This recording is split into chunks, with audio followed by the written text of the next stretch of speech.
Tell me a little bit more about your background. You began your career as an officer in the Navy, working on nuclear attack submarines. How long were you in the military, and what did you specialize in, and what was your experience like? I was decided to go submarines because at the time I was wearing glasses and so I couldn't fly. So I decided to go on the submarine force, starting in the late 70s. So served on 5 different attack submarines, all of them operational on both the Atlantic and the Pacific. Did a total of 8 different deployments and probably spent a total of about 10 years underwater, believe it or not. Wow. It was really exciting. I finished with commanding a USS Omaha out of Pearl Harbor, Hawaii, which is a great place to operate a submarine. Wow. Got to see an awful lot of the world and experience a whole lot of things, most of which I can't even talk about today. But Makes sense. Yeah. And then I was fortunate on some of my shore duty to spend a couple of tours in DC. Got to do a 1-year fellowship at the Brookings Institution, where I got to see foreign policy making and decision making kind of up close and personal, which was an interesting year. And another tour ashore at the Pentagon was doing basically wargaming and conventional force analysis to try to support the national strategy and the various military programs that we were funding to build the equipment and the kind of forces that we needed. So I got to really learn how models work, what goes into them, what are the assumptions, those kinds of things. And then I also got to do 3 years at NATO headquarters in Brussels as a member of the Naval Board there. So that was a pleasant 3 years, and actually celebrated New Year's in Berlin in the year 2000, which was kind of exciting. Oh, wow. Yeah. New millennium. Yeah. That's exciting. So that, in a nutshell, was kind of what I did. And along the way, I also went to night school and picked up a master's degree in political science just because I was interested in it. So. Wow. It is an interesting field of study.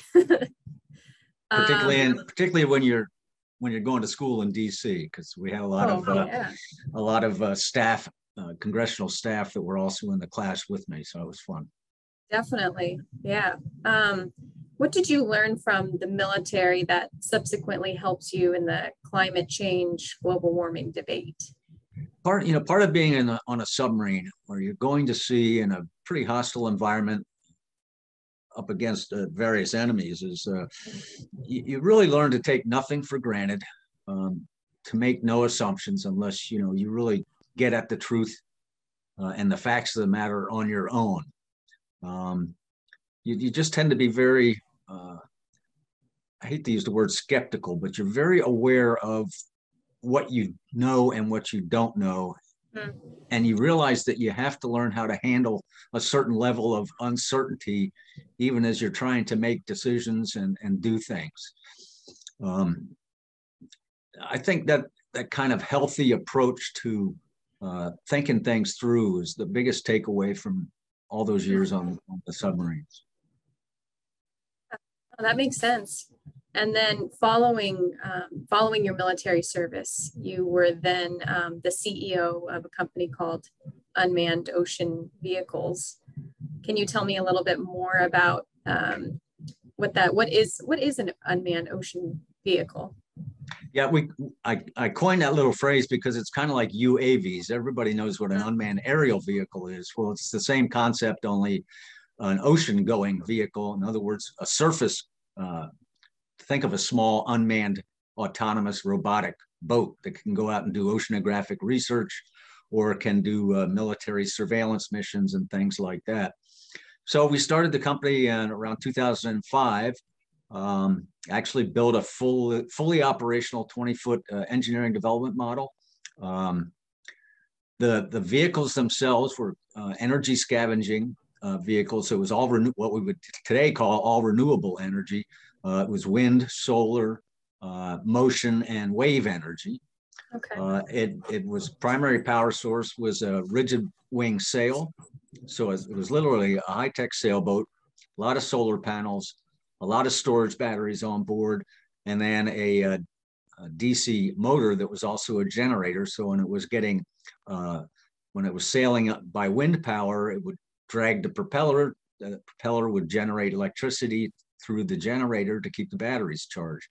And we estimated it probably had an endurance of 2 to 3, if not longer, years, and it could deploy itself. So in other words, you could launch it in Miami, tell it to go to the South Atlantic, stay in the South Atlantic for 2 years and do whatever missions you wanted, and then it would send all the data to you via satellite and eventually have it come home. Regrettably, I think we were actually about 15 years ahead of our time, because we were treated with a lot of disbelief about the capabilities of the vehicle, and so it was pretty hard to attract the financing that we needed. So we just kind of withered away after a little while, but it was an interesting 8 years. Definitely, yeah. What is your opinion on, I guess, electric powered vehicles, solar panels, windmills that are sort of pushed a lot by the media, and kind of this new way of generating electricity? Since my UOV was in fact a fully electric vehicle, I can really see the advantages and the benefits of electrical in particular applications. It's a bit problematic with automobiles, but as battery technology improves and so forth and so on, there's a lot of good reasons for having electric cars. Reduced emissions in urban areas is important. But as you get into larger vehicles like trucks and so forth, to have the power density and the endurance that you need becomes really problematic. I am a huge fan of solar panels. I mean, they just make sense. Putting on everybody's rooftop makes a lot of sense. Quite expensive, though. It is, but if you can afford it, and over the long term, as the panels get more efficient. When I first did my unmanned vehicle, we were looking at panels that were maybe 10 to 12% efficient. That was about as good as it was in the early 2000s. By the time we finished 8 years later, we had panels that were 20% efficient. And the cost was half of what it was 10 years before. And we've seen that trend continue in solar panel development. So I think they are definitely with us here to stay. Windmills, on the other hand, I think are a colossal mistake.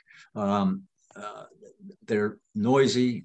They take up a lot of space. They do a lot of environmental damage to birds and so forth. Yeah. And the energy they get is really intermittent. And not only that, they're very susceptible to storms. But it's mostly the intermittent nature of the energy that you get from them. It to me doesn't justify the cost and the expense and the environmental impact that they suggest. So I'm just not a big fan of windmills. No, that makes sense. And they're ugly. They're so ugly. You're also the author of 3 novels, 2 screenplays, and 2 nonfiction books. So I have both of your books here in front of me. The first one is Gridlock, and then the second one is Modern Common Sense, Perspectives for American Voters. So what got you interested in writing? Well, it kind of grew out of getting my master's in political science and then spending a year at Brookings and getting exposed to, a lot of different ideas, a lot of different concepts. And then meeting a lot of people who wrote books and just saying, well, heck, if they can do it, it can't be that hard. Not to denigrate them at all, but I just said, well, why don't I give it a shot? So I did. So it was, and it's in the area that I find most interesting, which is federal politics, particularly the American system of politics, how it all works. And the crux of Gridlock was that the Constitution remains a wonderful text, a wonderful document. The problem is that we just don't exercise the amendment process enough. Interesting. And that if we kind of relied on making changes to how we do our governments in the constitutional way, I think politically we'd all be a lot happier. So that's what Gridlock was about. Common sense was a kind of to answer the question, whatever happened to common sense? Why does that seem to be so out of vogue these days? Yeah. And so I tried to analyze what motivates people's thinking and what are the groups and institutions that influence their thinking to the point that they put a very strong implicit trust in quote experts unquote and the media talking heads and columnists, and so I tried to explain to the reader that no, it's quite all right to think for yourself and to reject a lot of what you're hearing and do your own research. So that was kind of the approach. Yeah, well, adding on to that, you talk a lot about the importance of critical thinking in that book, both as a human characteristic and then also on an education standpoint. You also mentioned that it's a very important precursor to common sense. Can you give an example of how those two work together successfully, and then why common sense is, as you say, as like a starting point for critical thinking? When you're familiar with something, for example, where I live, I see a lot of watermen who go out and do crabbing in the summer and oystering in the winter. And they have developed a tremendous body of knowledge in their own small area of expertise, but it's all grown out of applying common sense because they learn the hard way what works and what doesn't work out there. They talk amongst one another and improve their skill and their knowledge level. Everybody has some area in their life that they're naturally exposed to in a natured way, that whether it's the work that you do or the community you live in or something that gives you a body of knowledge and a way to look at things that you come to intuitively trust. And all you really need to do is to say, okay, I've got this perception and this hunch about this in an area I know very well, apply that to an area that you don't know quite as well, and really examine when someone explains something to you that's an expert. All right, what are the assumptions this person is making? What are the terms he's really using, and how has he explicitly defined what those terms mean? So if you examine assumptions, are precise in your terminology, you can improve your understanding and challenge them with appropriate questions to really see what it is they're trying to explain. I know that's kind of a roundabout way to address it, but it is kind of a convoluted subject, critical thinking. Yeah, definitely. So, no, there's a lot of ways that you could look at it too, especially in different disciplines. And when it comes to climate change, how do you see it playing a role in that area? Well, that's the other big area that I got very, very interested in a number of years ago because, of course, being a nuclear engineer on a submarine, you get trained as a nuclear engineer, so you understand a lot of things about radiation and atomic physics and so forth and so on. And when they first started constructing models of the climate, it was based on a thing called the radiated forcing concept, and it was all predicated on the assumption, and it was an assumption at that point that carbon dioxide, when you increase the level of it in the atmosphere, because CO2 absorbs certain levels of radiation, more of it could absorb more radiation, and that theoretically could lead to a warming of the atmosphere or the Earth's surface. So I started digging into that, and none of it agreed with what I knew and understood about radiation physics, and so forth and so on. So that just spurred my interest, and I wanted to dig more and more into what are the assumptions that have been made, what are these real terms that they're using, and it finally dawned on me after thinking about this for quite a while. It is more fraught with nebulous terms than any branch of knowledge that I've ever been exposed to, and even as its primary predicate that there is a global climate is not, there is no such thing as a global climate. Climates are things that are variable and regional. Miami has a climate, Iceland has a climate, Fiji has a climate, but to say that the globe has a climate is really nonsensical.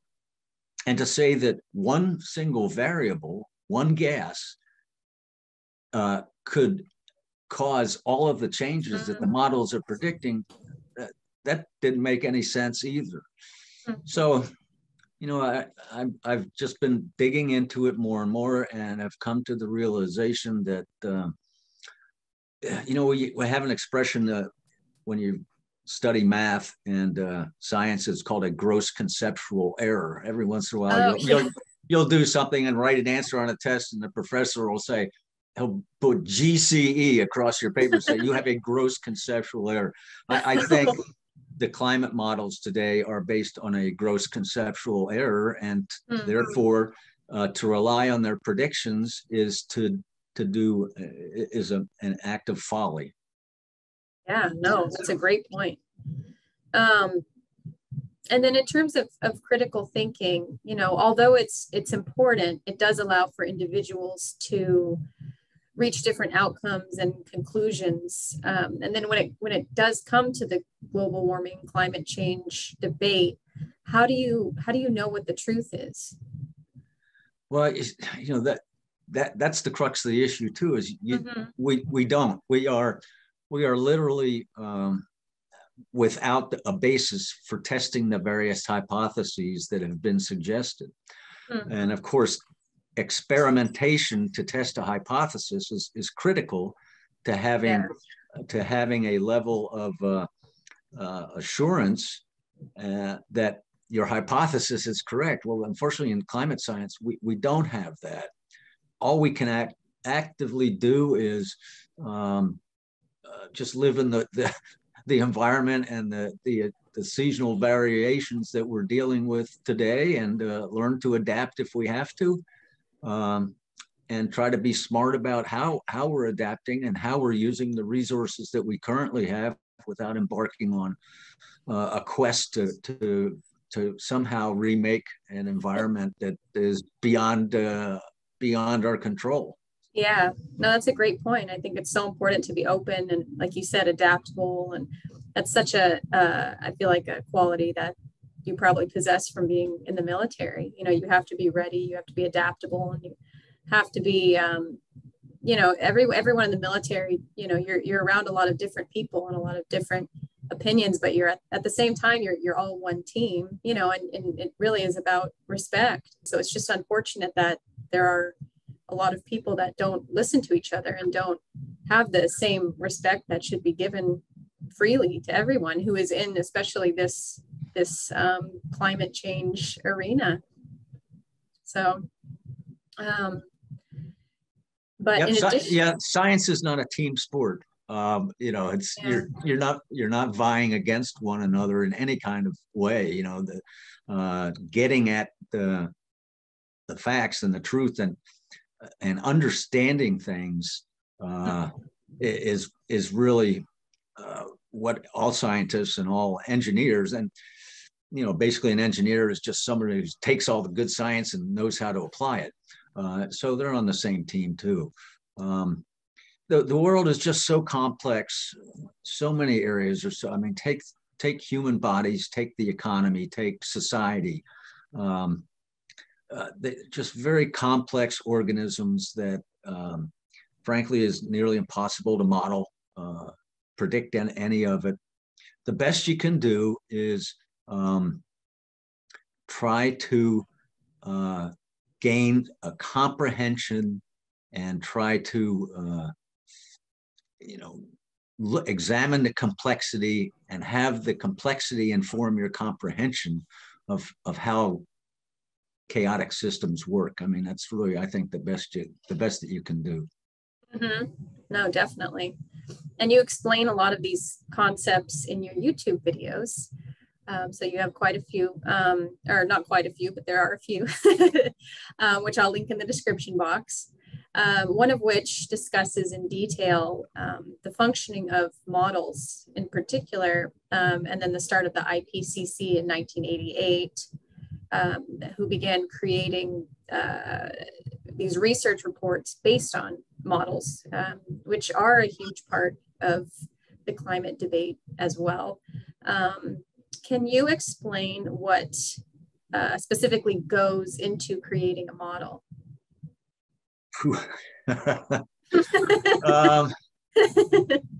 Well, I mean, I have to think about it because it is a climate model or a weather model. Let's start with that.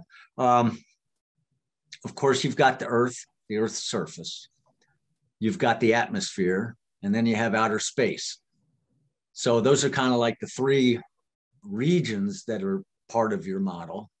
And then you have all of the activities going on in those three regions. So of course, outer space is easy because it's empty and void and there's nothing going on in it. It's just empty space. The atmosphere, on the other hand, is very, very complex from the surface to the edge of space. And there's all sorts of physical and chemical and thermodynamic things going on in the atmosphere. Now, many of them individually, physicists and chemists have learned about over the last couple of 100 years. So we know how many of the little parts go together and how heat flows through it and how the energy moves around in it. But then piecing it all together in a very large system, you have to start making some assumptions. And then you also have to start doing what is known as making parameters. So you kind of group these individual physical activities into a generally, you know, when it's in this temperature range and this temperature range over this kind of an area, over this hunk of the atmosphere, you could just kind of assign it this quantity. So that's what the models do, is they do a lot of parameters and a lot of assumptions and generalizations to take what we do know and apply it to a chaotic system that, for all we know, there are even other variables that we're not aware of, because we are driven by a physics of phenomena. You know, all of these things are just phenomena. They happen. For example, why does the human eye see the colors that we see?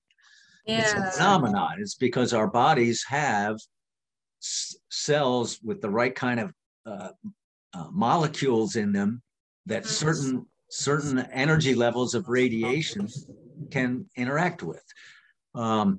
That's why you can't see infrared, for example, but some people can.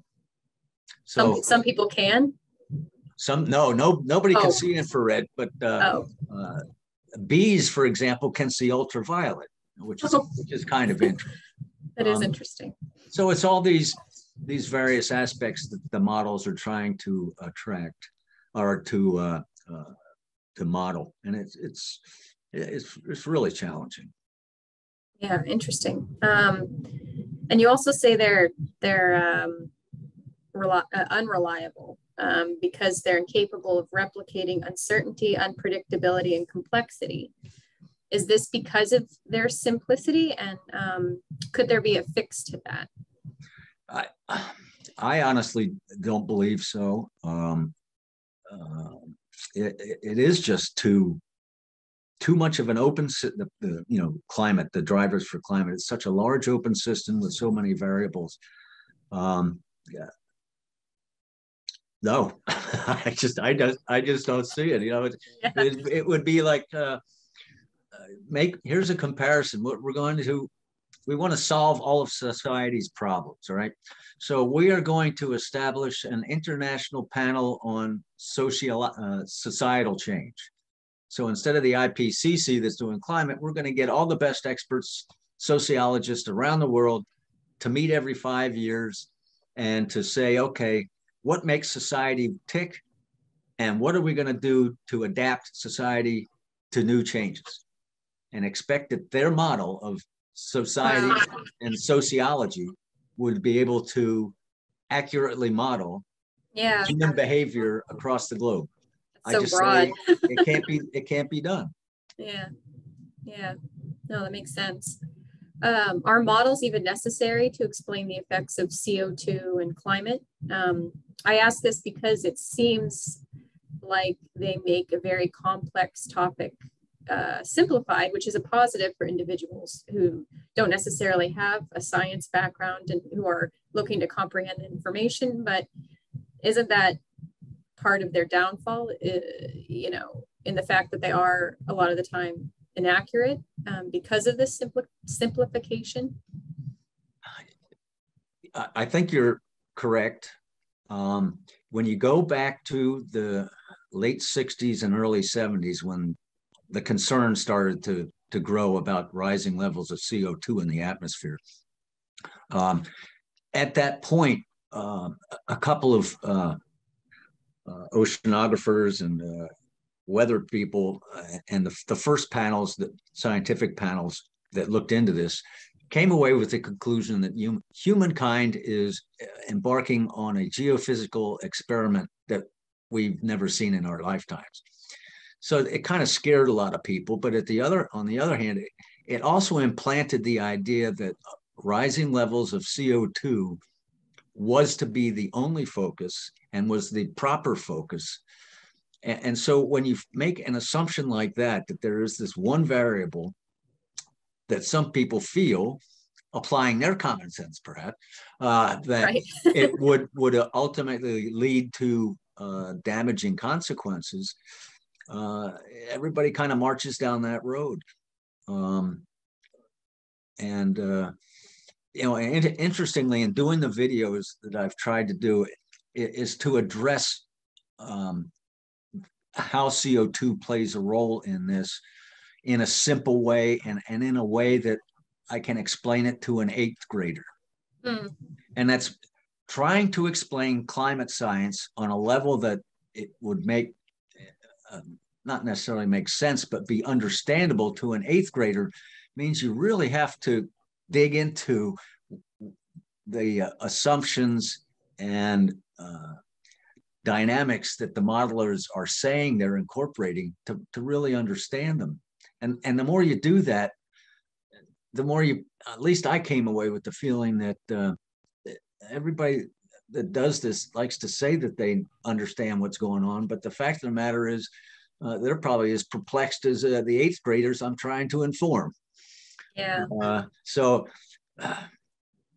To try to make the CO2 issue and explain it in simple terms is, I think, can be done. I'm trying, but it's very, very challenging. Yeah. You mentioned the term climate science. Would you say that that term or that field of study is flawed, and that it's not a pure science, or it's not a pure kind of field of study? We refer to other areas that are fields of study without calling them science. We have sociology, we call it economicology, except we just call it economics. We have biology.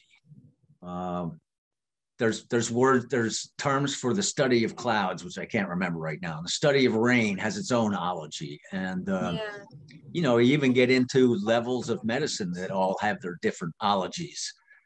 So climate science, labeling it a science, I think is very, very misleading, because it's more earthology, ology of the whole earth. And that's a huge area of knowledge, which means the best you can do is to study aspects of it, but you can't really call it a science. Yeah, yeah, no, that's a great point. And then I have one final question, which is a current event question. So this past Wednesday, President Biden, he issued an executive order at the federal government in three key areas: electricity generation, buildings, and transportation. This was according to Yahoo News. So by the year 2030, the government would be 100% net zero electricity. So 50% of that being wind and solar. And then 100% zero emission light duty vehicle acquisitions by the year 2027. The White House commented by saying that they are attempting to lead by example. So what kind of implications do you see from the White House's example and the dangers of these types of policies being promoted at the highest level? Well, you know, anytime that an individual decides that they know the right answer and the right thing to do in all circumstances and kind of make that decision on their own or as a small group, of course, that means you're also crowding out a lot of other folks that may have information that pertains that you're not aware of that would change the way that the kind of decision you would make. I think it's very unfortunate that the White House is doing this, but then of course that seems to be the modern executive, the way the modern executive White House has been operating for a number of decades. So, part of the reason I wrote Gridlock was to say why that is not the best way to go, so forth, so on. And frankly, I believe most of what these latest examples won't stand a constitutional scrutiny in the fairly near term. Now, turn it around though, and if he could get both houses of Congress to pass a bill that would say that this is the appropriate policy because of this reason, hey, we'd all be pretty happy, I guess, and marching off and saluting and executing the plan. But when you just dictate something like that, you know, you're basically asserting a level of certainty that we shouldn't accept. So yeah. I think it's unfortunate, and putting aside the entire issue of how in heaven's name we're going to pay for any of this is beyond me. Very true. Yeah, I don't think it's prudent. Mm-hmm. Well, also the years. So he says by 2030 for one, and then 2027. You wonder why they don't have, you know, a year by year. You know, this is what we've already done, and the, you know, like a year point. You know. Well, I guess maybe we should start calling it the Wonder House then, because I wonder what comes out of there all the time. It's a wonderful place, I assume, you know, yeah. full of awe and wonder.